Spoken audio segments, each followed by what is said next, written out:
이 시간 주 나의 모든 것을 찬양드리며 우리 자신과 헌금을 산재물로 올려드리겠습니다. At this time, as we sing "You Are My All in All," we will give our offering.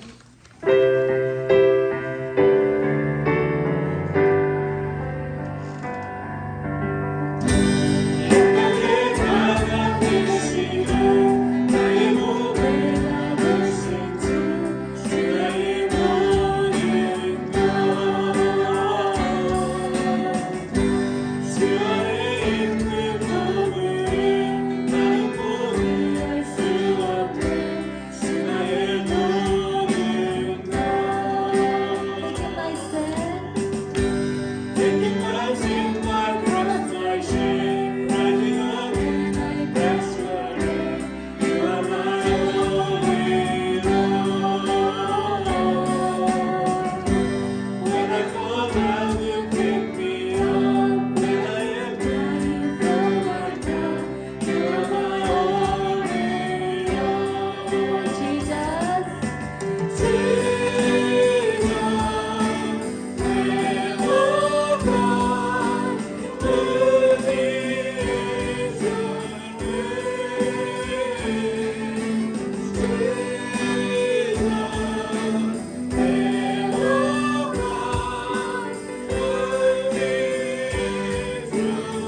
붙드시고 기도해 주세요. 요한복음 11장 33절에서 40절 말씀.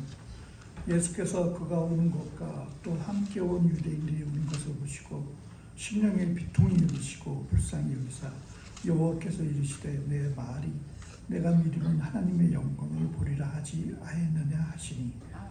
When Jesus saw her weeping, and the Jews who had come along with him also weeping, he was deeply moved in spirit and troubled. Then Jesus said, Did I not tell you that if you believe, you will see the glory of God? 아멘. 우리의 힘이 되시는 주여 하나님, 우리 교회를 향하신 주님의 하나님 사랑에 감사를 드립니다. 지금까지 우리 교회를 지켜주시고 보호해주시고 큰 한단 없이 지금까지 오게 하심을 주님 감사함을 드립니다. 저희들 주님의 인도하심으로 올바른 길을 갈 수 있도록 도와주시기를 원합니다. 모든 성도님들 믿음과 능력 주시어 맡겨주신 일 성실히 감당하는 일꾼이 되게 도와주시옵소서. 주님의 음성을 듣게 하시고 주님의 음성 속에 아버지 순종하는 마음을 갖게 하여 주시옵소서. 온전한 회개의 마음이 들게 하시고 주님 앞에 온전히 무릎 꿇으며 울며 애통하며 자복하며 아버지 주님 앞에 모든 것을 내려놓게 하여 주시옵소서. 주님, 저 십자가 부활을 믿으며 주님이 주신 사랑을 경험하며 주님 앞에 온전히 나갈 수 있는 저희들에게 도와주시옵소서. 저희들 부족하고 약하여 하루에도 수십 번씩 좋지 않은 생각과 나쁜 생각으로 덮을 때가 있습니다. 주님 용서하여 주시고 주님만 이름을 부르는 자 되지 않게 하여 주시고 주님의 이름만 사용하지 않는 자 되게 하여 주시옵소서. 주님, 우리의 마음이 강팍하여 온전히 주님께 무릎 꿇지 못함을 주님 용서하여 주시고 주님 앞에 온전히 나아갈 수 있는 저희들의 마음을 허락하여 주시옵소서. 또 아버지 하나님,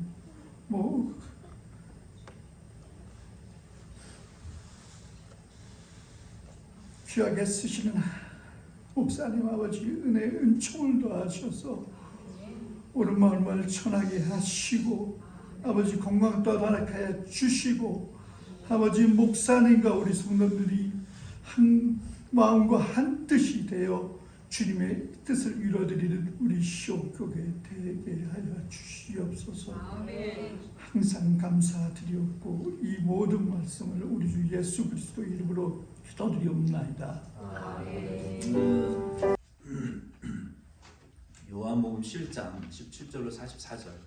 이 요한복음 11장을 이제 빨리 끝내고 싶은데 이게 워낙에 절수가 길고 또 이게 파면 팔수록 중요한 내용이 너무 많은 거예요. 이번 주에는 이 마지막 절까지 57절까지 마칠 수 있을 줄 알았더니 또 이게 내용이 너무 중요한 게 많아가지고 넘어갈 수가 없어요. 그래서 오늘 또 한 번 더 잘라가지고 17절에서 44절 말씀을 통해서 예수님은 왜 성도들에게 비통해 하시는가라는 말씀의 제목으로 은혜 나누기를 원합니다. 여기 17절로 19절 말씀에 보면은 32절까지의 말씀에 먼저 보면은 예수님께서는 믿지 않는 자들의 모임에는 좀 늦게 도착하신다 라는 것을 우리가 알 수 있어요. 여기 17절 32절에 보니까 예수님이 지금 오리라는 것은 2마일이죠.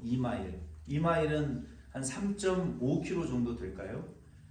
예수님이 지금 2마일 정도 떨어져 계셨는데 원하신다면 지금 당장이라도 걸어서 1시간 이내에 50분 정도로 이 여성분들의 걸음도 한 50분 정도면 2마일 정도는 걸을 수가 있어요. 그렇죠?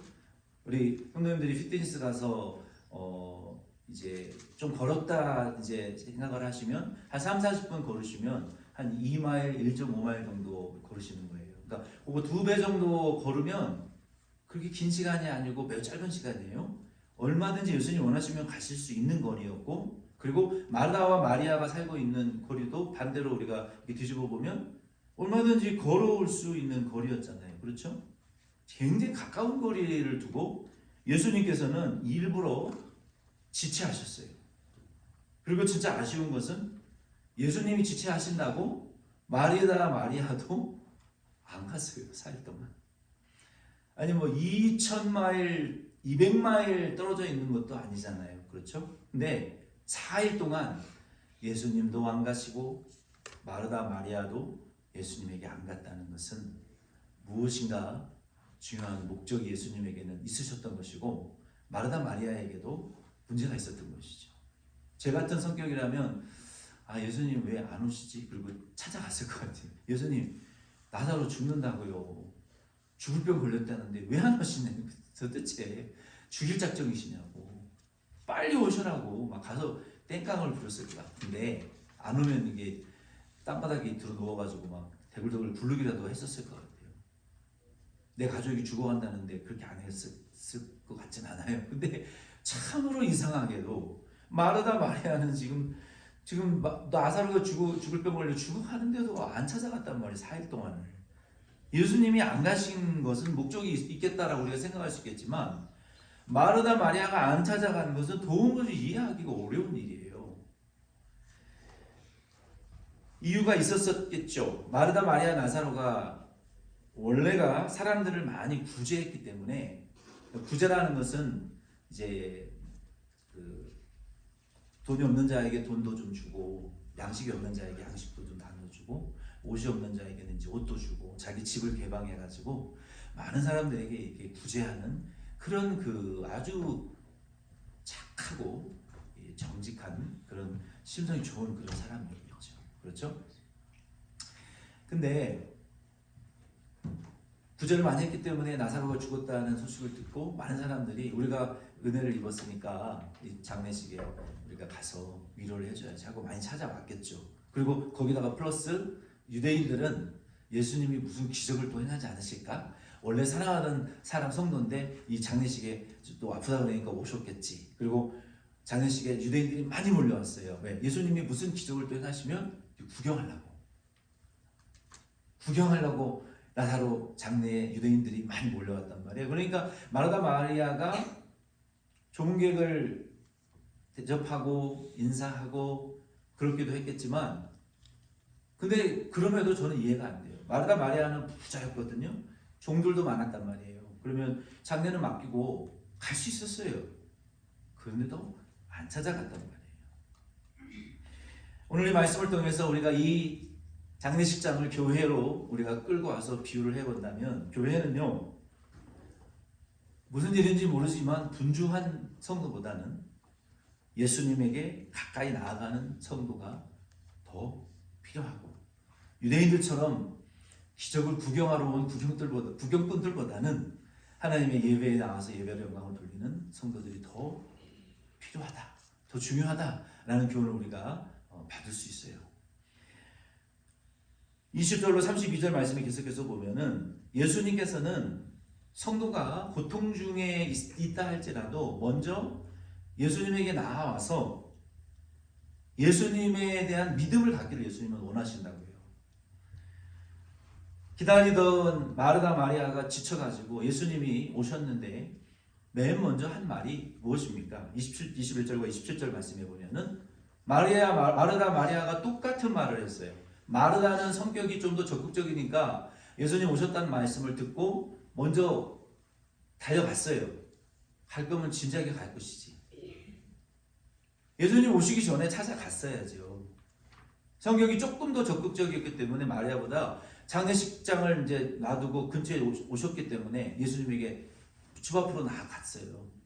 그리고 말씀을 듣고 돌아가서 마리아가 또 예수님에게 찾아 나갔단 말이에요. 근데 두 사람 다 똑같은 예수님에게 답변을 했어요. 뭐라고 답변했습니까? 21절과 27절 말씀해 보면 오셨어요? 이런 답변이에요. 이런 답변. 눈도 안 마주치고 오셨어요? 그러면 진짜 이것이 뭐 한다고 느껴가지고 뒷북을 치시나? 이런 답변인 거예요. 지금 마르다 마리아의 말이.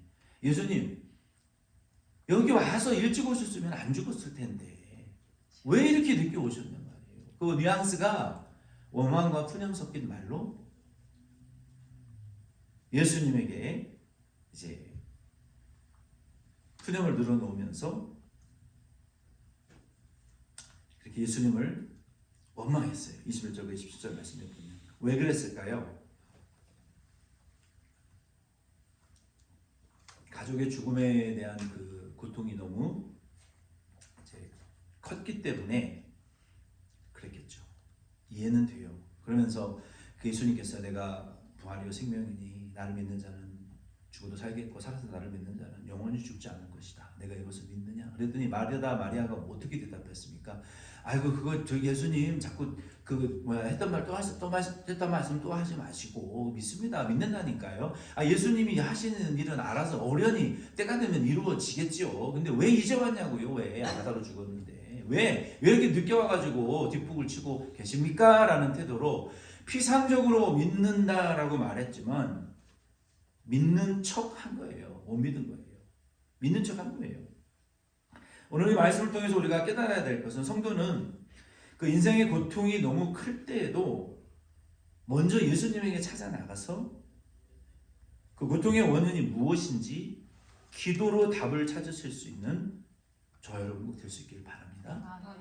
우리 예수님께서 왜 응답을 안 해주시는지 예수님은 도대체 내 상황을 지금 보고 계시는 건지 내가 어려움 당하는 것을 아시는지 모르시는지 내가 모르겠습니다 라고 푸념을 늘어놓지 마시고 우리를 기다리고 계시는 예수님에게 먼저 찾아가서 여쭤보시면 예수님께서 그 상황이 왜 일어났는지 내가 무엇을 해야 될지 앞으로 어떻게 살아가야 될지에 대한 답변을 주신다고요. 아멘이십니까? 근데 마르다와 마리아는요 믿는 척 했지 못 믿었단 말이에요. 그렇죠? 믿음이 있는데 못 믿었어요. 그게 무슨 말입니까? 믿어지는데 못 믿는다. 여러분도 무슨 느낌인지 아시죠? 내가 하나님은 믿는데 현실에서 내가 당하는 작고 큰 고통에 어떻게 대처해야 될지를 모르는 거예요. 마르다와 마리아도 믿는 예수님은 믿지만 예수님 믿는 믿음보다 라사로 가족이 죽은 고통이 너무 컸다고요. 그 고통에 짓눌려가지고 예수님에게 4일이라는 기간이 있었음에도 불구하고 찾아가서 예수님 왜 안 오십니까? 예수님 제가 무슨 문제가 있습니까? 제가 예수님 맞을 준비가 안 되는 것입니까? 예수님 왜 4일 동안 이제 이 중병에 걸려 죽을 병에 걸린 나사로의 소식을 들으시고도 왜 답변을 안 하십니까? 안 해주십니까? 왜 침묵하십니까? 왜 해결해 주시지 않습니까? 우리가 예수님에게 쫓아가서 기도로 여쭤보시라는 거예요. 그저 마르다와 마리아 같이 그 죽음의 고통에 눌려가지고 속으로 예수님 왜 안 오시나? 왜 내 상황을 몰라주시나? 왜 내 현실 이렇게 슬프고 비참하고 고통스러운 가족을 잃은 고통을 내가 나가는 이 슬픔은 예수님 관심이 없으시나? 왜 안 오시지?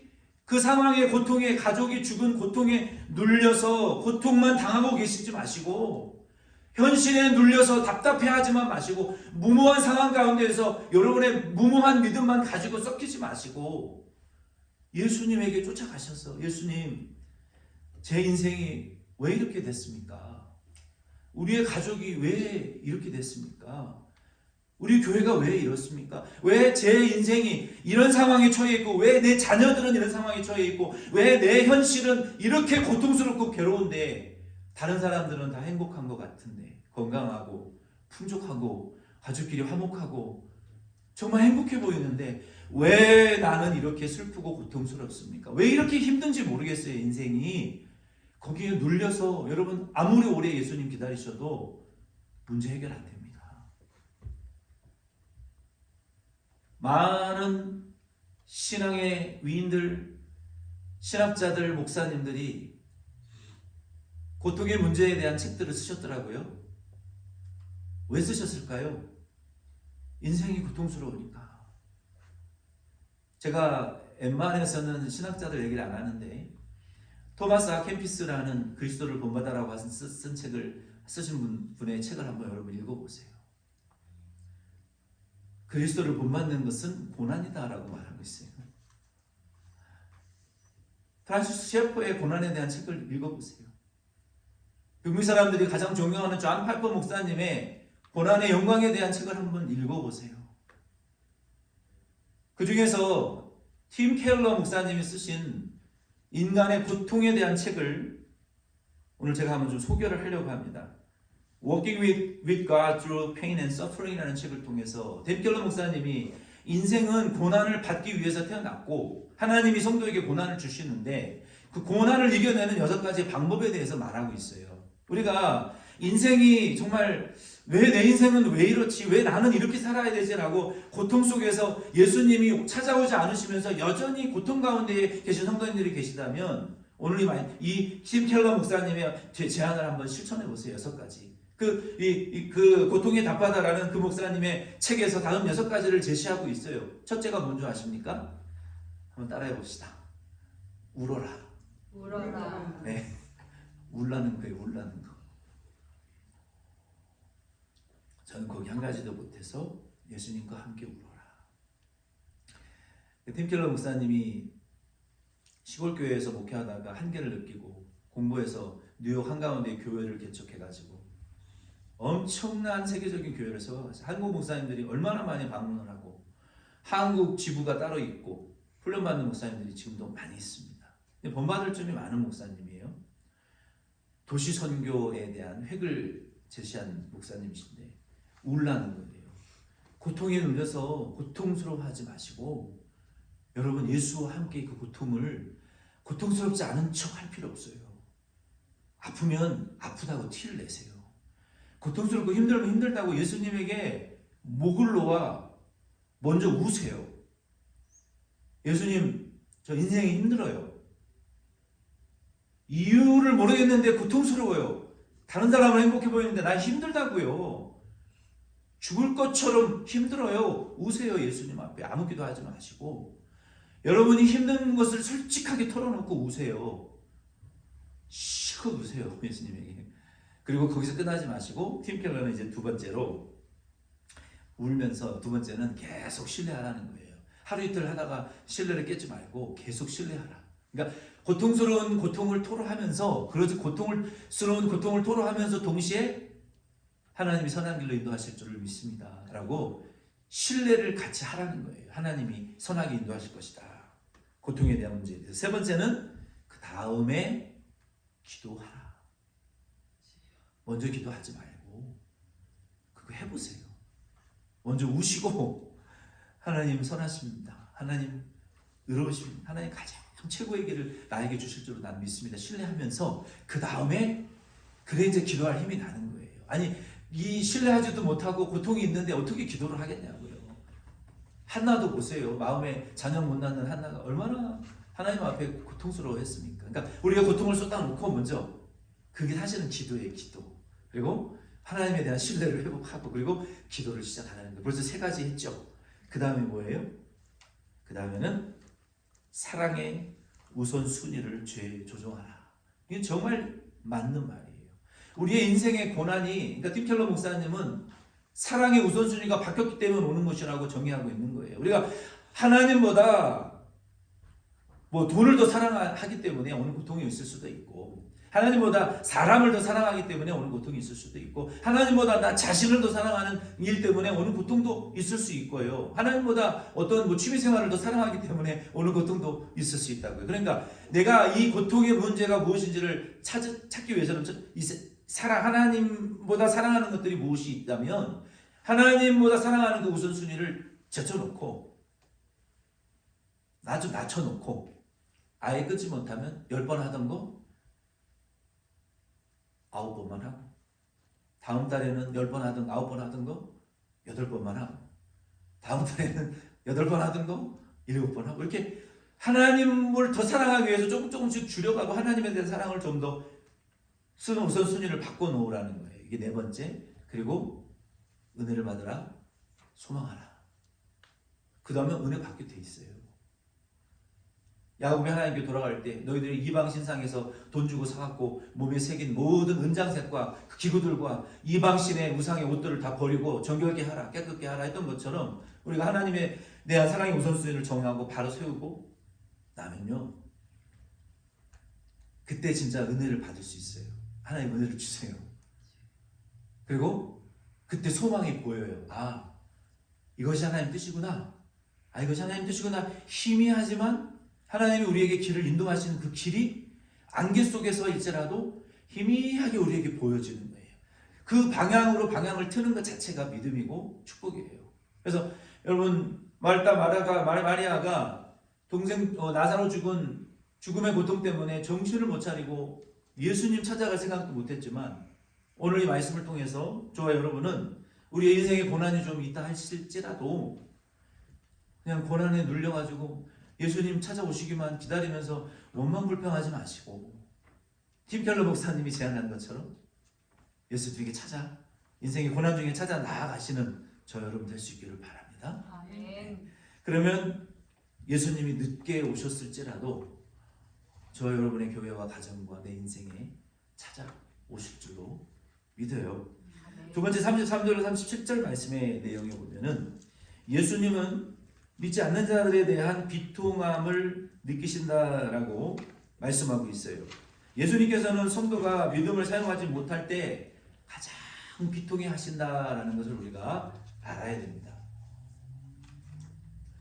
미국에 온 지 40년, 50년이 되어서 돈도 많이 있고 신용도 높아가지고 한도 없는 크레딧 카드를 쓸 수 있어도 영어가 안 되면 스타벅스 무서워서 못 간대요.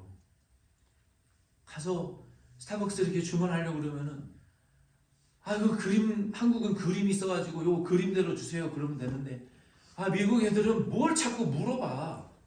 홀밀크 먹을래? 2% 먹을래? 팻 프리 먹을래? 무슨 밀크도 그냥 그것만 있는 게 아니야. 뭐 아몬드 밀크 먹을래? 무슨 뭐가 있어요 또? 소이 밀크 먹을래? 무슨 밀크 먹을래? 우유만 물어보는 것도 많고 도무지 무서워가지고 갈 수가 없어요. 그래가지고 말이 안 통해가지고 블랙커피 달라니까 블랙커피 한 번 좀 못 알아들었어. 스타벅스 가서 눈물을 훔치며 등 돌리고 집으로 돌아가서 믹스커피 타 먹었다라는 하는 분들이 꽤 많습니다. 돈이 아무리 많으면 뭐합니까? 영어가 안 돼가지고 스타벅스 가서 커피 주문 하나도 제대로 못해가지고 서러움 당하는데 이민살이가. 하나님이 우리에게 믿음을 주셨는데요, 그걸 써먹지 않을 때 예수님 저를 비통해 하신다니까요. 써먹을 줄 알아야 될 거 아니에요. 여기 비통히 여기셨다, 불쌍히 여기셨다라는 동사는 이 헬라 원어에 보면은 매우 분노하다, 엄히 꾸짖어 경계하시고 훈계하시다. 예수님 믿지 않는 사람들의 때문에 예수님의 마음에 지금 막 이 분노와 원통의 물결이 막 밀려왔다, 그런 의미예요. 예수님의 부활의 생명이라고 말씀하셨음에도 불구하고 못 믿으니까 제자들도 못 믿고 마르다도 마리아도 안 믿고 예수님이 이 분통과 원통과 분노의 이 마음이 섭섭함이 마음에 막 밀려오셨다는 거예요. 또 불행하게도 유대인들은 예수님을 바라보면서 32절의 말씀에 37절 말씀에 보면은 뭐라고 불평을 합니까? 아니 맹인의 눈은 뜨게 한 얼마 전에 맹인의 눈은 뜨게 하신 예수님 맹인의 눈은 뜨게 하셨으면서 이 나사로 죽은 거는 왜 못 살려내셨습니까? 사랑하기는 하셨나 보네. 눈물을 흘리시는 거 보니까. 그러니까 예수님을 바라볼 때 그냥 인간적인 감정의 위로를 주시는 분으로밖에 안 바라보는 거예요, 예수님은. 근데 예수님은 왜 우셨습니까? 마르다 마리아 제자들이 못 믿으니까 분통을 느끼시고 비통을 느끼시고 이 분노와 안타까움을 느끼시면서 믿지 못하는, 믿음을 줬으면 뭐하냐, 써먹지를 못하는데 그래 예수님 우십지 나사로 죽은 것 때문에 슬퍼서 우신 건 아니란 말이에요. 예수님께서는 저와 여러분도 아셔야 될 것은 인간적으로 감정적인 카타르시스의 은혜를 주시는 분은 아니라는 것을 여러분 꼭 아시기를 바랍니다. 예수님께서 지금 나는 부활이요 생명이 나를 믿는 자는 죽어도 살고 살아있는 자는 영원히 죽지 아니하리라고 하신 말씀을 여러 차례 말씀하셨어요. 그럼에도 불구하고 그저 마르다 마리아는 혈육의 죽음을 안타까워하고 비통해하고 나사로가 죽은 그 고통 속에 짓눌려 가지고 예수님을 찾아갈 믿음도 없고 찾아가서 왜 안 오시는지 내 고통의 문제를 어떻게 해결해야 될지도 여쭤보지도 않고 그저 그 고통을 즐기는 거예요.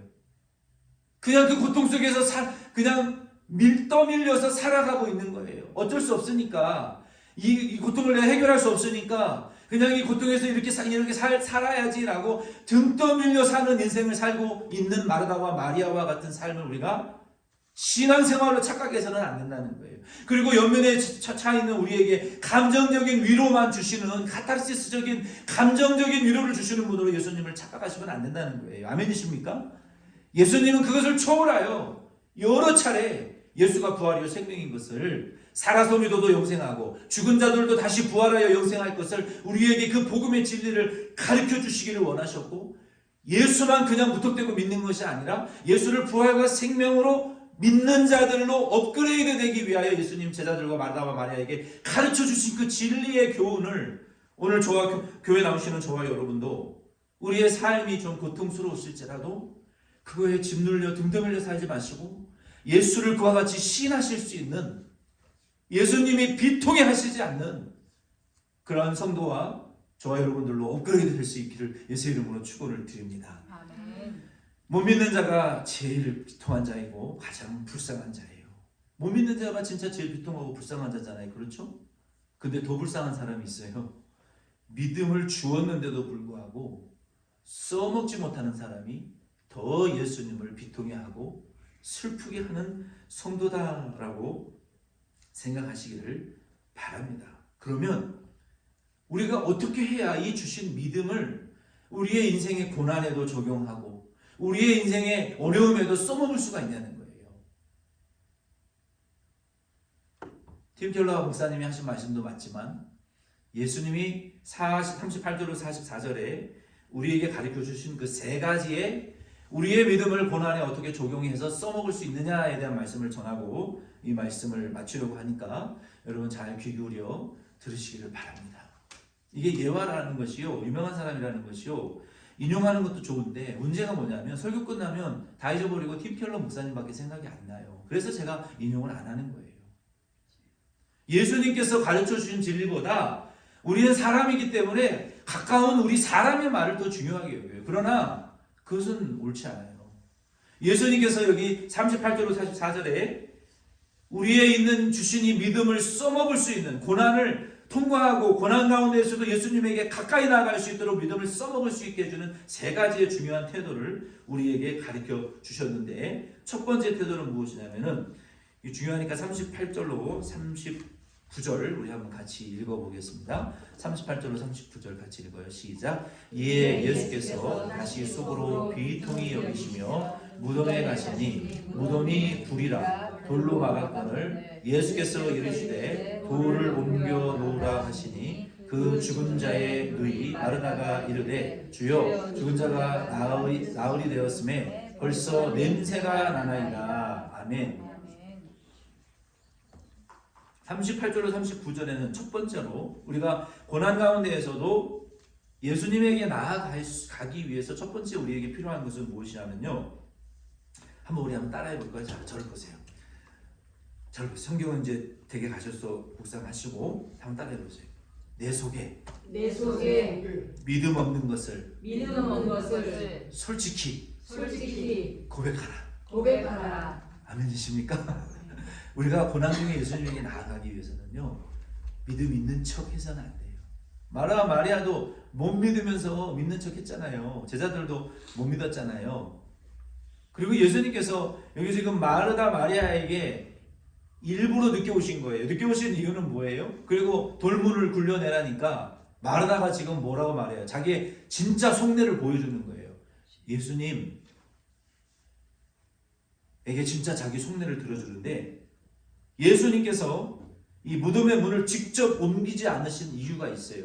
예수님 전능하신데 무덤의 돌문을 굴리실 수 있죠. 말씀 한마디로 죽은 나사로를 살려내실 수 있는데, 근데 왜 믿음 없는 예수님 자들에게 돌문을 옮겨라고 부탁하셨어요? 왜냐하면 예수님께서는요, 그 믿음이 없는 자들의 속마음을, 그들의 솔직한 믿음 없는 불신앙의 고백을 토해내기를 예수님은 원하셨던 거예요. 우리가 그것을 가지고 있으면 계속 못 믿어요. 계속 불신하고 의심하니까 내 속에 숨겨놓고 있는 이 불신이 터져 나와야 되는 거예요. 예수님 앞에. 여러분, 예수님께서도 병든 자를 고쳐주실 때 왜 자꾸 물어보시냔 말이에요. 참 답답해요. 아파 죽겠는데 그냥 손 얹고 기도하시고 고쳐주시면 되시지, 내가 낫기를 원하느냐 왜 물어보시는 거예요? 그 속에 있는 불신을 뽑아내시는 거예요. 너 병고침 받기를 원하느냐? 그 사람 속에 있는 못 믿는 마음을 쫓아내시고 믿음을 부어주시기 위해서 물어보시는 거예요. 우리도 인생의 고난 가운데에서 우리가 현실 탈만하고 예수님은 고난에 있는 나를 모르시는 것 같다라고 속으로 힘들어하고 원망하던 마음에서 싹튼 불신앙이 내 속에서 없어져야 내가 못 믿는다라고 하는 그 불신을 주님 앞에 토해내셔야 돼요. 그걸 토해내야 주 하나님의 나라가 믿음이 우리 안에 들어오죠. 내 죄는 토해놓지 않고서 내 현실을 고쳐주시지 않는다? 그냥 이렇게 등 떠밀려서 사는 것이 하나님 뜻이다라고 생각하고 살아가신다면 계속 그렇게 사실 수밖에 없어요. 우리가 그 현실을, 고난을 이겨내면서 예수님에게 가까이 나아갈 수 있는 첫 번째 첫 단추는 예수님이 이것을 기다리신 거예요. 마르다가 예수님에게 뭐라고 말씀하셨습니까? 33, 39절에 주여 나 죽어서 나흘 지나서 썩은 냄새 나는데 지금 무슨 말씀을 하시는 겁니까? 이렇게 물어본 거예요. 이 말을 다시 풀어서 말씀을 드리면, 여러분 지금 유대인들이 많이 와 있죠. 마르다와 마리아는 여전히 유대인의 종교법에 의하면, 여러분 레위기 말씀에 보면은 죽은 사람의 사체를 만지는 사람은 부정하다, 죽은 사람의 시체에 내 옷이라면 내 옷도 부정하고 그 옷을 만든 사람도 부정하다라는 이 말씀을 가지고 유대인들이 미드라시 무슨 이런 그 교훈을 얼마나 많이 만들어냈습니까? 하라는 교훈 365가지, 하지 말라는 교훈 또 몇백 가지 해서 600, 700가지의 교훈을 만들어낸 게 그게 유대인의 그 교훈서들입니다. 그래서 유대인들이 지금 지켜보고 있잖아요. 마르다가 하는 말이 그거예요. 유대인의 종교법에 처벌할 수 있는데 예수님, 나사로가 지금 죽어서 썩은 냄새가 나는데 그거 만지면 부정해지는데 유대인들 쳐다보는 앞에서 유대인의 종교법을 어기라는 말씀입니까?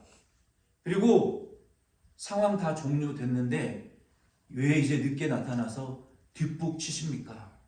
얼마나 더 망신을 당하고 싶으십니까? 이 말이에요 지금. 근데 예수님은 마르다 속에 숨겨져 있는 그 불신을 드러내기를 원하셨던 거예요. 그 말을 듣기를 원하셨던 거예요. 믿는 척 하면서 못 믿는 본심을 예수님 앞에 토해내고 회개하고 드러내서 자기의 믿음 없는 것을 회개하기를 원하셨던 거예요. 오늘 저와 여러분도 우리의 인생의 고난 가운데 처해서 예수님 내 삶을 들여다보시지 않는 것 같고, 어차피 인생 혼자야, 독고다이야, 이민생활은 더 그래, 아무도 도와주는 게 없으니까 내가 끌고 나가야지 어떡하겠어. 여러분 그런 생각으로 인생을 살아가신다면 크게 착각하신 거예요. 여러분은 그러한 삶의 고난에서 여러분 혼자 끌고 가지 마시고 등 떠밀려 살지 마시고 예수님에게 고난 중에 찾아 나아가셔서 예수님에게 이렇게 고백하세요. 예수님, 저 못 믿는 것 같아요. 저 믿음이 없는 것 같아요. 나 안 믿어지는 것 같아요. 하나님 못 믿는 것 같아요. 근데 저 하나님을 믿어요. 사랑해요. 저 중생했잖아요. 이 현실을 헤쳐나갈 수 있는 더 담대한 믿음을 주세요. 이 고난을 이겨나갈 수 있는 믿음을 주세요. 솔직하게 불신앙을, 여러분의 불안을 토해내세요. 이게 인생의 고난을 이기는 첫 단추예요. 두 번째는 40절 말씀에 보면은 40절 한번 같이 읽겠습니다. 예수께서 이르시되 내 말이 내가 믿으면 하나님의 영광을 보리라 하지 아니하였느냐 하시니. 아멘. 예수님은 못 믿는 마르다 마리아에게 너 내 하나님 말씀에 내 말을 믿으면 너 영광을 부리라 하지 아니하였느냐? 이렇게 말씀하시는 거예요. 굉장히 무모해 보이고 부질없어 보이는 것처럼 예수님 믿으라고 말씀하시는 거예요. 맞아요. 믿음은요, 때로는 무모해 보이고 보잘것 없을 수 있어요. 만약에 마르다가 예수님 나는 못 믿지만 예수님 부활이시고 영생이신 예수님께서 원하신다면 지금이라도 늦으셨지만 나사로를 살려내실 수 있습니다 라고 말했다면 어땠을까요? 만약에 마르다가 그렇게 말을 했다면 예수님이 나사로를 살려내셨을 때 마르다가 가장 뛸 듯이 기뻐했을 거예요. 왜? 자기는 믿었다 이거 아니야. 나는 그래도 믿었다 속으로라도. 나는 예수님에게 때늦은 믿음의 고백이라도 했으니까 가장 기뻐 뛰었을 거 아니에요. 근데 예수님이 나사로를 살려내셨을 때, 자, 제자들의 얼굴을 한번 상상해 봅시다. Maybe drop their jaw. 턱을 떨어뜨리고 깜짝 놀랐을 거예요. 마르다 마리아도 아니 좀 전에 집 앞에서 부활이요 생명이시라는 게 재림하실 때를 의미한 게 아니라 죽은 나사로를 살려내시겠다는 말씀이셨네. 와, 내가 이제야 믿는다. 얼마나 부끄러웠겠냐는 거예요. 너무 무모해 보였잖아요. 아니 썩은 냄새 나는 시체가 들어있는 돌문 무덤을 도대체 왜 뒷북을 치시면서 이제 와서 문을 열으래는 거야. 도대체 무모하고 왜 부질없는 짓을 왜 시키는 거야 도대체라고 마르다 마리아 사람들이 생각을 했겠죠. 그러나 예수님이 마르다 마리아에게 사람들에게 가르친 진리는 뭐예요? 내 말을 믿으면 너 영광물이라고 하신 무모해 보이고 보잘것없어 보이고 쓸데없어 보이는 짓이라 할지라도 때로는 무모하게 믿어야 되는 것을 여러분 아시기를 바랍니다. 때로는 부질없어 보일지라도 믿으시기를 바랍니다. 무모하게 믿으면 영광을 볼 수 있지만 그냥 무모한 상태로 계속 살면 인생에 무모함밖에 안 남아요. 부질없어 보여도 부질없게 믿으면 영광을 볼 수 있지만요, 그냥 부질없어 보인다고 그렇게 부질없이 계속 사시면 부질없는 짓만 하다가 죽는 거예요. 저 여러분은 때로는 무모해 보일지라도 부질없어 보일지라도 예수님 말씀 그대로 믿을 수 있는 저와 여러분 될 수 있기를 바랍니다. 아멘. 마지막 세 번째는 예수님께서는 마지막 세 번째 41절로 44절 말씀해 보면은 한번 따라해 봅시다. 자기 중심에서 자기 중심에서 예수 중심으로 믿음을 써먹어라. 여러분, 아니 예수님 믿음 나한테 주셨으면 나를 위해서 써먹어야지 예수님을 위해서 믿음을 써먹으라고요? 좀 생소한데. 그러나 그것은 옳지 않아요. 믿음도 주님의 것이고요, 믿음의 1인칭은 주님이에요. 나는 믿음에 쓰임받는 사람이지 믿음도 내 거 아니고 나를 위해서 쓰라고 주신 믿음 아니에요. 누구를 위해서 쓰라고? 예수를 위해서 쓰라고 주신 믿음이에요. 아멘이십니까? 아멘. 그러니까 주님의 것이니까 주님을 드러내는 일에 써야지, 믿음 가지고 돈 벌고 병 고치고 뭐 세상에서 명예 영광 얻는 데 쓰라고 주신 것이 아니라 그 믿음으로 예수를 위해서 살라고 우리에게 주신 것이 믿음이라는 것을 아시기를 바랍니다. 착각하지 마세요. 예수님께서 나사로의 죽음의 사건을 통해서 우리에게 그러면 어떤 믿음을 가르쳐 주기를 원하셨는지 분명하게 여기 38절로 41절로 44절에 설명하셨어요. 41절로 44절 마지막으로 한번 같이 읽겠습니다. 시작. 돌을 옮겨 놓으니 예수께서 눈을 들어 우러러보시고 이르시되 아버지여 내 말을 들으신 것을 감사하나이다. 항상 내 말을 들으시는 줄을 내가 알았나이다. 그러나 이 말씀하옵는 것은 둘러선 무리를 위함이니 곧 아버지께서 나를 보내신 것은 그들로 믿게 하려 함이니이다. 이 말씀을 하시고 큰 소리로 나사로야 나오라 부르시니 죽은 자가 수족을 배로 동인 채로 나오는데 그 얼굴은 수건에 쌓였더라. 예수께서 이르시되 풀어놓아 다니게 하라 하시니라. 아멘. 여기 41절로 44절 말씀에 보면은 예수님께서 다음 세 가지의 목적을 이 나사로의 죽음의 사건을 통해서, 살려주신 사건을 통해서 나타내기 위해서 예수님이 행하셨다라고 분명히 말씀하셨어요. 그 세 가지는 뭡니까? 첫 번째는 41절 42절의 말씀에 뭐예요? 예수님 무덤문을 옮겨놓으니까 하나님에게 감사하고 축사하시면서, 하나님 아버지, 이전에도 내 말을 들어주셨고 지금도 들어주시고 앞으로도 들어주실 것을 믿고 감사드립니다.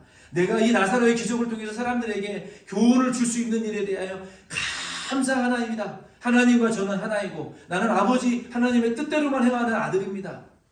이것을 드러내게 하심을 감사합니다. 그랬으니까, 그리고 이것을 드러내게 하시는 것은, 이 나사로의 죽음과 살려낸 사건의 목적은 저들로 하여금 믿게 하기 위하여 하는 것을 내가 기뻐합니다라고 했어요. 그러니까 우리가 하나님이 기뻐하시는 것은, 알아야 되는 것은 뭐예요? 하나님은 아들, 예수님은 하나님과 한 분이시다. 여러분 그렇게 믿으시기를 바랍니다. 이 하나님, 예수님은 하나님과 한 분이시라는 것을 믿어야 돼요. 예수님은 하나님보다 좀 열등한 존재고 성령님은 예수님보다 좀 열등한 존재가 아니라 삼위일체 하나님은 하나이시다. 한 분 하나님이시다. 모두 전능하신 하나님이시라는 것을 여러분 꼭 믿으시기를 바랍니다. 아멘. 두 번째는 예수님이 하나님의 아들이신 것을 여러분 믿으시기를 바랍니다. 세 번째는 뭡니까? 예수가 부활이요 영생인 것을 믿으시기를 바랍니다. 그래서 우리는 자기 중심으로 복을 받으려고 예수 믿지 마시고, 믿음으로 내 인생에 무슨 성공을 거두어가지고 내 자녀들에게 성공을 물려주려고 예수 믿는, 그것은 얼마 전에도 말씀을 드렸던 번영주의 신학입니다. 우리가 믿는 복음주의 신학은 그게 아니에요. 여러분 복음주의라는 말을 많이 여러분 들어보셨겠지만 복음주의가 뭔지 아십니까? 그 복음주의의 북미 신학자들이 말하는 것은 예수님을 주인으로 인정하는 십자가와 복음 중심의 신학이 복음주의라고 말하고 있는 거예요. 우리가 믿는 것은요, 믿음으로 세상적인 복만 받는 축복이 아니라 우리의 삶 전체를 예수님의 주인인 것을 인정하고 주인이신 예수님에게 끌려다니는 삶에서 사는 삶을 사는 사람들의 이 신학을 따르는 복음주의 교회예요. 그에 대해서 얼마나 많은 목사님들이 그런 복음을 많이 전했습니까?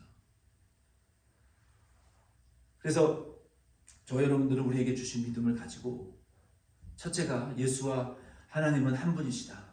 예수가 하나님의 아들이시고 예수가 영생의 부활이신 것을 우리의 믿음을 통해서 여러분 고난 속에서 자기 중심으로 여러분 믿음을 예수 이용해서 복 받으려고 하지 마시고, 예수의 이름으로 우리의 인생의 형통을 꿈꾸려고 하지 마시고, 우리에게 주신 믿음으로 예수가 하나님이신 것을 예수 중심으로 드러내는 데 힘을 쓰시기를 바라고, 예수 그리스도가 우리의 영생의 부활이신 것을 드러내는데 믿음을 사용하시기를 바라고, 예수가 하나님의 아들이신 것을 믿음으로 드러내는데 이것이 예수 중심으로 사는 것이지, 예수 믿고 복 받고 병 고치고 기적 받다, 그게 예수님에게 어떤 영광이 돌아가냐 말이에요. 어떤 영광이 돌아가냐 말이에요. 그래서 우리는 나 중심으로 예수 믿으면 안 되고 예수 중심으로 예수를 드러내기 위한 믿음 생활을 하시는 저와 여러분 될 수 있기를 바랍니다. 말씀을 맺습니다. 우리는 무모해 보이고 쓸데없어 보이는 것 같지만 믿으면 영광을 보실 수 있습니다. 지금도 여전히 예수님은요 홀로 일하고 계세요. 홀로 일하고 계시면서 제자들도, 잘 믿었던 마리아 마르다도, 틈만 나면 공격하고 비난했던 유대인들도 믿지 않았어요. 무모함에 무너져버린 성도들을 바라보시면서 예수님은 지금 비통해하고 계시고 동시에 우리를 불쌍히 여기고 계세요. 우리는 언제쯤 예수님을 기쁘시게 해드릴 수 있을까요? 언제쯤 우리는 예수님이 우리를 바라보실 때 비통해 하지 아니하시고 언제쯤 우리 예수님이 우리 교회를 바라보실 때 내가 내 마을을 믿음으로 영광을 보게 되었다라고 칭찬하실 수 있는 교회가 될 수 있을까요? 아무쪼록 저 여러분들의 믿음이 무모해 보이고 때로는 보잘것 없어 보인다 할지라도 아직 우리의 삶의 인생의 고난에 예수님이 찾아오지 않으시고 해결해 주시지 않은 문제들이 많이 있다 할지라도 오늘 이 말씀을 통해서 첫 번째로 우리가 어떤 단추를 끼워야 된다고요?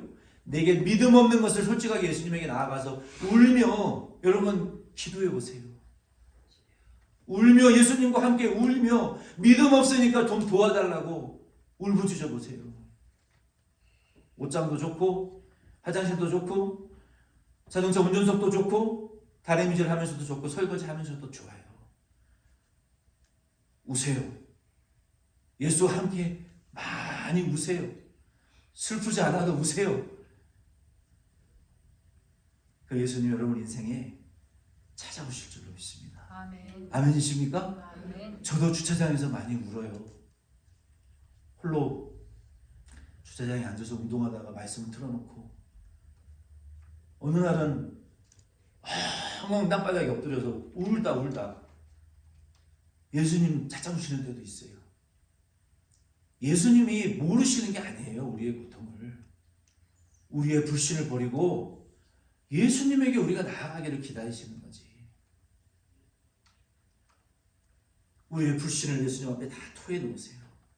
솔직하게 고백하시고 때로는 무모하게 쓸데없어 보이는 것 같지만 믿음을 쓰세요. 주님 주신 믿음으로 사세요. 그리고 내 중심으로 내 가족 중심으로 믿음을 사용하려고 하지 마시고 예수를 중심으로 믿음을 사용하실 수 있는 저 여러분 다 될 수 있기를 바랍니다. 아멘. 그 자리에 일어서셔서 별단의 찬양으로 내가 처음 주를 다시 만났을 때 3절 찬양 한 절 드리고 축도를 마치겠습니다.